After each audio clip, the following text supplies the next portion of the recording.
అడుసుమిల్ గారు, ఏదైతే ఈ పులివెందుల ఫలితాల్లో ఆశ్చర్యకరంగా డిపాజిట్లు దక్కకపోవటానికి కారణం పార్టీ వైసీపీ అధినేత జగన్మోహన్ రెడ్డి, ఆయన శ్రీమతి, ఆయన కుటుంబ సభ్యులు ఓటేయకపోవటం.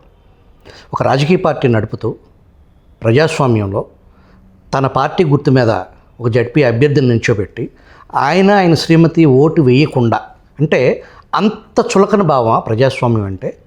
కనీసం ఆయన కుటుంబ సభ్యులు ఓటేసిన ఆ డిపాజిట్లకి అవకాశం ఉండేది. అసలు ఆ ప్రయత్నం కూడా జరగకుండా ప్రజాస్వామ్యం అంటే ఆయన దృష్టిలో ఏంటి అంటే, ఆయనకి ఒక రకమైన బరితెగింపు అండి. బలుపు అంటారు కదా, కొన్ని వ్యవహారాల్లో బరితెగింపుగా వ్యవహరిస్తాడు. ఇలాంటి విషయంలో బలుపు వ్యవహారం అంటారు దీన్ని. ఇప్పుడు ప్రజల్ని సాధారణంగా చంద్రబాబు నాయుడు గారు కానీ వేరే రాజకీయ నాయకులు ఎవరైనా సరే, ప్రజల పట్ల బాధ్యత, ప్రజలంటే వెరుపు ఉంటుంది వాళ్ళకి. రేపొద్దున మన ఎన్నికల్లో గెలవాలన్నా ప్రజలు ఇప్పుడు అవినీతి చేసిన వాళ్ళు ఉన్నారు, అరాచకాలు చేసిన వాళ్ళు ఉన్నారు. అల్టిమేట్గా వాళ్ళందరూ కూడా ప్రజల పట్ల బాధ్యత ఉండాలి. మనకి ప్రజలకు భయపడతారు, ఏదైనా తేడా వస్తే ప్రజలు ఏమనుకుంటారు, రేపు ఎన్నికల్లో మనం ఎలా ఫేస్ చేయాలని చెప్పి చాలు. దాన్ని ఇతను తుడిచేసాడు. ప్రజలంటే వెరుపు కానీ భయం లేక చులకన భావం వచ్చింది. ఆ చులకన భావం రావడానికి కారణం ఏంటనుకుంటున్నారు? ఇతను 1,00,000 కోట్లు కొట్టేశాడు, 16 నెలలు జైల్లో ఉన్నాడు, ఇతని మీద దాదాపు 17-18 కేసులు ఉన్నాయి, A1గా ఉన్నాడు అని తెలిసినా ఇతను గెలిపించారు. చూసారా? దానివల్ల అతనికి ప్రజల మీద చులకన భావం ఏర్పడింది. ఇంకోటి ఏంటంటే, రోమన్ సామ్రాజ్యంలో రోమన్ చక్రవర్తులు మనం, ప్రజలందరూ మన బానిసలో, పడవకు తెడ్లేసే వాళ్ళ టైపు అతను. పడవకు తెడ్లేస్తూ ఉంటారు, వాళ్ళకి సరైన ఆహారం ఒక ముద్ద పడేస్తే తెడ్లేస్తూ ఉంటారు. ఒకవేళ ఎవడన్నా విశ్రాంతి తీసుకోవాలనుకుంటే కోడాలు ఇచ్చి కొడతారు. అదే పని చేశాడు. ఇక్కడ పులివెందులైనా, గాజువాకైనా, లేకపోతే రాజమండ్రి అయినా, ఎక్కడైనా సరే ప్రజల పట్ల అదే భావనతో అతను ఉంటాడు. అతనికి ఒక మైకు, ఒక భ్రమ ఏంటంటే, నన్ను చూసి ఓట్లేస్తారు తప్ప ఈ ముఖాలు అవన్నీ చూసి ఓటేయనేటువంటిది పూర్తి స్థాయిలో విశ్వాసం ఉంది. ఈ పులివెందుల్లో కూడా నేను వేసినయ్యపోయినా నన్ను చూసే ఓటేయాలి వీళ్ళు. నా పట్ల అభిమానము, భయము, ఆందోళన ఇవన్నీ ఉంటాయి వాళ్ళకి. ఒకవేళ నన్ను కాదని ఓట్లేస్తే వాళ్ళ పరిస్థితి ఎలా ఉంటుందనేటువంటి గతంలో చూపించే వాళ్ళకి ఇది ఇంకా గుర్తుంది అనేటువంటి భావన వాళ్ళకి ఉన్నది. ఇక్కడ ఏమైందంటే సీన్ రివర్స్ అయింది. వాళ్ళందరికీ, ఆ ప్రజలందరికీ ఏమనిపించిందంటే, చంద్రబాబు నాయుడు గారు రాష్ట్రం అంతా జగన్మోహన్ రెడ్డి గారు పీడ విరగడ చేసుకున్నారు గత ఎన్నికల్లో. చాలామంది మీలాటోళ్ళు ఏమంటారంటే, వాళ్ళు గొడ్లోడు తీసారా అంటారు. రాష్ట్రం అంతా ఆ పార్టీ గొడ్లోడు తీసి పంపించారు. ఇప్పుడు గోసి కూడా ఊడింది ఇప్పుడున్న పరిస్థితుల్లో. అయినా సరే అతనిలో మార్పు కానీ, పశ్చాత్తాపం కానీ, పరివర్తన కానీ లేకుండా తన అపజయాలకు కానీ, తను చేసిన తప్పులు కానీ, ఎదటి వాళ్ళ మీద నిందలేయటం అనేటువంటిది కంటిన్యూ చేస్తూ ఉన్నాడు. ఇందాక రాజేష్ గారు చెప్పారు, వాళ్ళ తండ్రి గారి వయసు ఉన్న చంద్రబాబు నాయుడు గారు ఎప్పుడు కూడా రాజశేఖర రెడ్డి గారు చంద్రబాబు నాయుడు గారి పట్ల ఎంత చులకనగా మాట్లాడి అసలు వ్యక్తిత్వ హననం చేయటం రాజశేఖర రెడ్డి గారు మొదలెట్టాడు చంద్రబాబు గారిని. అయినా సరే నా బెస్ట్ ఫ్రెండ్ అంటాడు ఆయన. ఇప్పటికీ వాళ్ళ కేడరు ఆహాకారాలు చేస్తారు, అయ్యో ఇలాగంటున్నాడు ఏంటి నా ఆయన సరే. చంద్రబాబు నాయుడు గారు తన మనసులో ఉన్న మాట, నా బెస్ట్ ఫ్రెండ్ రాజశేఖర రెడ్డి గారు అంటాడు. చాలామంది ఏమనుకుంటారంటే, రాజశేఖర రెడ్డి గారిని చంద్రబాబు నాయుడు గారు ఎంత గౌరవిస్తున్నాడో, అందులో రాజశేఖర రెడ్డి గారు అలాగే లేడు. ఇప్పుడు కనీసం 100వ వంతెన జగన్మోహన్ రెడ్డికి లేదేంటి అని చెప్తాను. నాలో నేనేమనుకున్నానంటే, జగన్మోహన్ రెడ్డి మనందరూ చాలామంది తోపు తురుము, అతను రాజకీయ స్కెచ్లు వేస్తాడో, భలే తెలివైనోడు, ఢిల్లీని ఎదిరించాడు ఇలా చెప్పుకుంటుంటే, మరి అంత తెలివైనడు, అంత వీరుడు సూర్యుడు అయినవాడు ఇక్కడ చంద్రబాబు నాయుడు గారిని రాజకీయంగా దెబ్బతీయాలంటే అతను అరాచకానికి పాల్పడాల్సిన అవసరం లేదు. Very simple.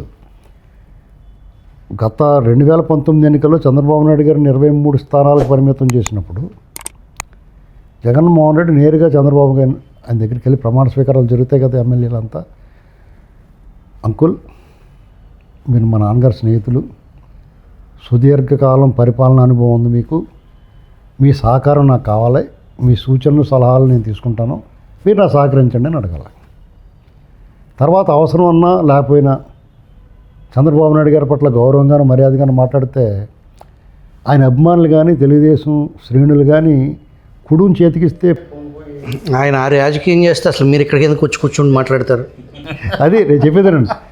అలాంటి పరిస్థితుల్లో ఆయన ఉండాల్సింది అంటే మినిమం కామన్ సెన్స్ కదా. అది ఎవరన్నా కొంచెం ఆ గౌరవం ఇస్తే సర్లే వీడు పిచ్చోడు. ఇప్పుడు అది రాజకీయంగా కూడా ఆయనకి లాభించే అంశం.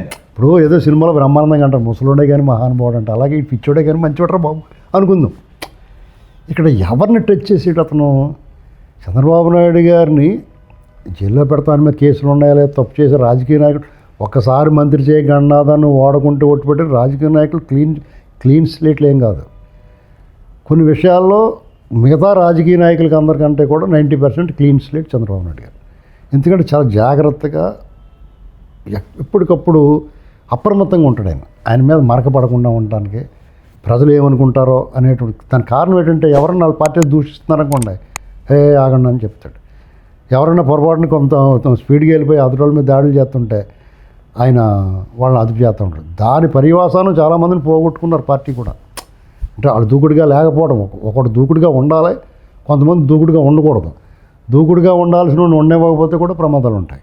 ఇలాంటి పార్టీ నష్టపోయింది, ఆయన కూడా నష్టపోయాడు, అధికారం కోల్పోయాడు.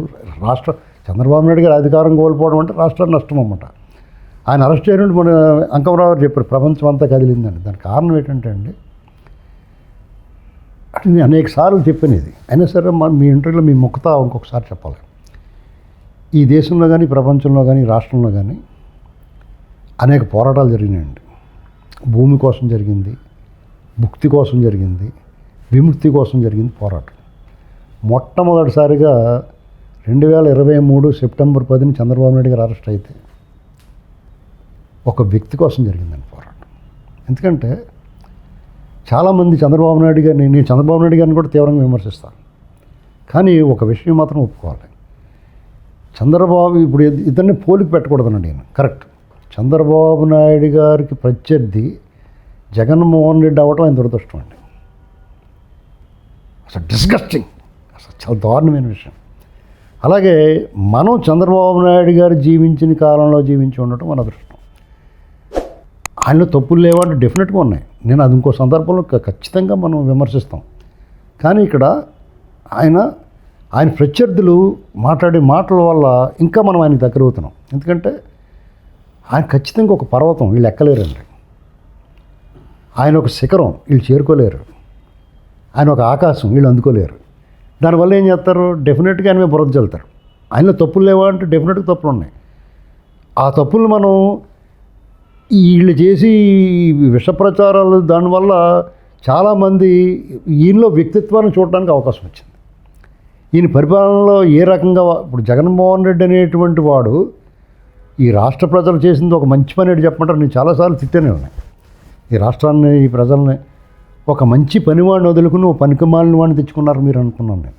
కానీ ఆ పనికిమాలిన వాడిని తేవటం వల్ల ఒక మంచి పనివాడి విలువ మనకు తెలిసింది. ఇప్పుడు దాదాపు తెలంగాణలో 20 సంవత్సరాల నుంచి అధికారం లేదు పార్టీకి. 2004 తర్వాత ఇప్పటివరకు అక్కడ అధికారం లేదు. కానీ ఒక ఐటీ వనానికి తోటమాలిగా ఉన్నాడు అక్కడ. ఒక ఐటీ వనం పెంచాడు అక్కడ, పువ్వులు కాయలు అన్నీ పూసినాయి.